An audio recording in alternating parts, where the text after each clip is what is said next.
핸드폰 화면이 켜졌다. 모르는 번호가 아니었다. 지웠다고 생각했던 이름. 아니면 지우지 못했던 이름. 그 이름이 거기 있었다. 메시지는 길지 않았다. 잘 지내? 세 글자였다. 근데 이상하게 그 세 글자를 읽는데 몇 분이 걸렸다. 이 영상을 클릭한 사람 중에 지금 그 상황에 있는 분이 있을 거다. 아니면 과거에 그 상황을 겪었는데 아직도 그게 뭔지 정확히 모르는 분이 있을 거다. 오늘은 전 애인이 다시 연락할 때 그 사람 안에서 무슨 일이 일어나고 있는 건지 그걸 같이 들여다보려고 한다. 방법을 알려주거나 어떻게 반응해야 한다고 말하려는 게 아니다. 그냥 이해하고 싶은 거다. 그 사람이 그리고 어쩌면 그 상황 안에 있는 나 자신이 무슨 감정 안에 있는 건지 먼저 많은 사람들이 가장 먼저 하는 생각부터 이야기해보자. 다시 돌아왔다는 건 아직 나를 좋아한다는 거겠지. 혹은 반대로 어차피 또 상처 줄 거야. 저번에도 그랬잖아. 이 두 가지 해석 사이에서 많은 사람이 진짜 중요한 걸 놓친다. 여기서 많은 사람들이 놓칩니다. 돌아오는 행동 자체가 감정의 증거가 아닐 수 있다는 것. 그 행동은 감정의 증거이기 전에 그 사람 안에 어떤 상태의 결과일 수 있다. 이게 무슨 말인지 조금 더 천천히 가보자. 헤어진 이후, 관계가 끝난 이후에 사람은 각자의 방식으로 그 빈자리를 처리한다. 어떤 사람은 빠르게 새로운 것으로 채운다. 어떤 사람은 아무것도 안 하는 척하면서 사실 아무것도 못하고 있다. 그리고 시간이 흐르면서 그 사람 안에 어떤 변화가 생기기 시작한다. 그게 꼭 후회라는 형태는 아니다. 후회라는 말이 너무 선명하다. 실제 감정은 그보다 훨씬 흐릿하고 경계가 없다. 그냥 어느 날 문득 익숙했던 것들이 비어 있다는 느낌. 그 사람의 말투가 떠오른다거나 같이 가던 곳을 혼자 지나치게 된다거나 아무 맥락도 없이 연락하고 싶다는 충동이 든다거나. 이게 첫 번째 단계다. 이 단계를 많은 사람이 나 아직 그 사람 좋아하나 봐라고 해석한다. 물론 그럴 수도 있다. 하지만 이 부분이 중요합니다. 이 감각이 꼭 그 사람을 향한 감정에서 오는 게 아닐 수 있다. 익숙함이 그리운 건지, 그 사람이 그리운 건지, 그 시절에 내가 그리운 건지. 그게 헷갈리는 상태에서 사람들은 대부분 연락을 한다. 명확하게 돌아가고 싶어서가 아니라 이 감각을 확인하고 싶어서 내가 뭘 그리워하는 건지 한번 만져보고 싶어서 그 연락이 상대에게는 어떻게 보일까? 갑자기 온다. 아무런 사전 신호 없이 잘 지내? 혹은 아무 말 없이 인스타 스토리를 본다거나 오래된 게시물에 좋아요를 누른다거나 혹은 겉으로는 아무것도 안 하면서 주변 사람을 통해 소식을 확인하거나 이것들이 전부 같은 단계에서 나오는 행동이다. 직접 다가오지 않는 것처럼 보이지만 이미 다가오고 있는 거다. 거리를 재고 있는 거다. 이게 안전한지 아직 잘 모르겠어서 여기서 많은 사람들이 놓칩니다. 이 조심스러움을 상대방은 종종 관심이 없는 것으로 읽는다. 아니면 아직 확신이 없는 것으로 읽는다. 맞다. 확신이 없다. 하지만 확신이 없는 이유가 감정이 없어서가 아닐 수 있다. 다시 상처받는 게 두려운 거다. 아니면 더 정확히 말하면 다시 시작했다가 또 안 되면 어떡하지라는 생각이 발을 붙잡고 있는 거다. 이 상태에서 사람들은 아주 애매한 행동을 한다. 연락하되 가볍게, 접근하되 물러설 수 있게, 표현하되 해석의 여지를 남겨두게. 이게 계산이 아니다. 대부분은 자기도 모르게 그렇게 하고 있다. 이 단계를 지나면 보통 두 가지 갈림길이 생긴다. 상대방이 반응을 보일 때, 그리고 상대방이 반응을 보이지 않을 때, 반응이 없을 때 많은 사람이 이 단계에서 멈춘다. 역시 끝난 거구나. 라고 스스로를 설득하거나 아니면 반대로 더 강하게 밀어붙이게 된다. 반응이 있을 때 이게 더 복잡하다. 반응이 있다는 게 확인되는 순간부터 그 사람 안에서 새로운 계산이 시작된다. 계산이라는 말이 차갑게 들릴 수 있는데 사실은 계산이 아니라 탐색이다. 이 사람은 지금 어느 위치에 있을까? 나를 어떻게 생각하고 있을까? 우리가 다시 뭔가를 시작할 수 있을까? 이걸 말로 묻지 않는다. 왜냐하면 직접 묻는 건 너무 많은 걸 내놓는 거니까. 그래서 행동으로 묻는다.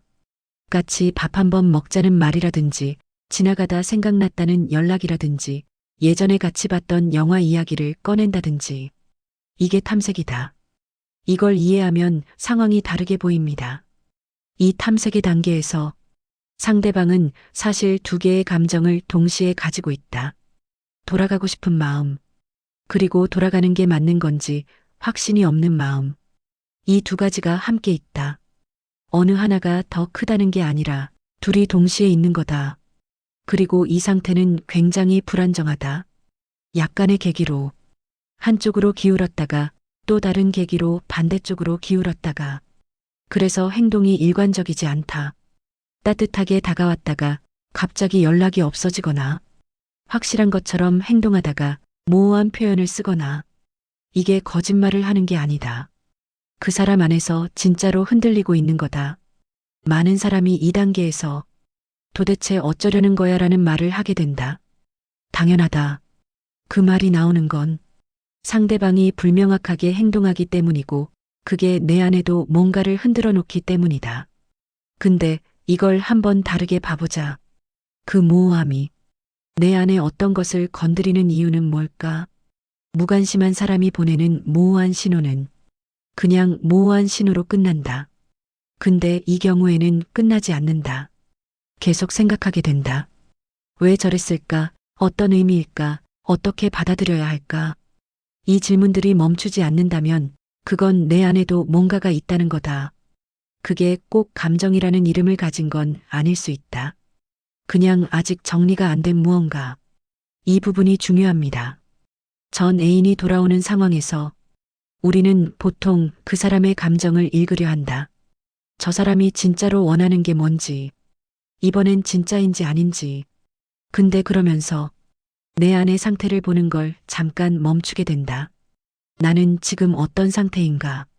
그 연락을 받고 나서 처음 든 감각이 뭐였는지, 반가움인지, 경계심인지, 아니면 그 두 가지가 동시에 밀려왔는지, 그리고 그 감각이 시간이 지나면서 어떻게 바뀌었는지, 이걸 관찰하는 게 상대방의 행동을 분석하는 것보다 사실 더 많은 걸 알려준다. 전 애인이 돌아오는 심리 단계를 이야기하다가 왜 갑자기 나 자신의 이야기가 되느냐고 할 수도 있다. 왜냐하면 이 상황은 언제나 두 사람 안에서 동시에 일어나기 때문이다. 한 사람이 돌아오는 과정을 겪는 동안 다른 한 사람은 그것을 받아들이거나 거부하는 과정을 겪는다. 그리고 그 두 과정이 서로를 계속 바꾼다. 상대방의 조심스러움이 내 안의 기대를 더 크게 만들기도 하고 내 반응이 상대방의 확신을 키워주기도 하고 이게 서로 연결되어 있다. 분리해서 볼 수 없다. 마지막 단계에 대해 이야기하자.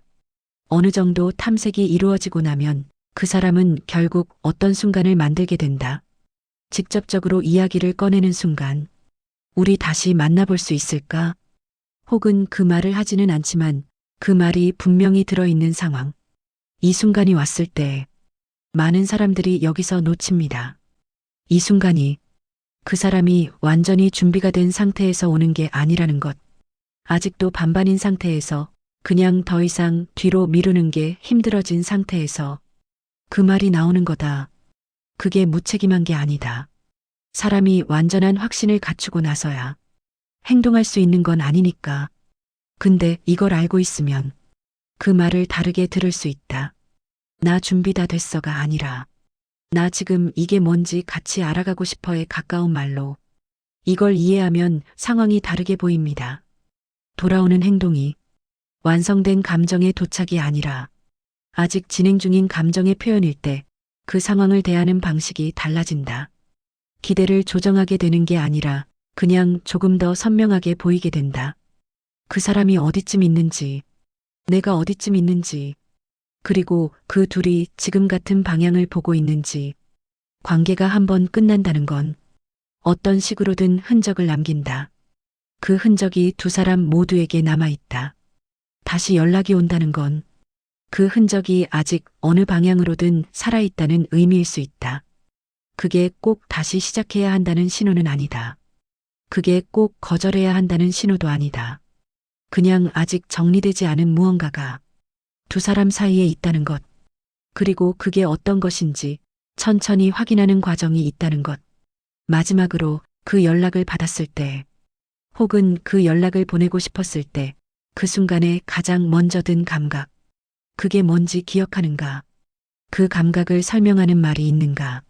아니면 아직도 그게 뭔지 정확히 모르는가? 그 모르겠다는 느낌, 그게 어쩌면 이 모든 과정의 시작점일지도 모른다.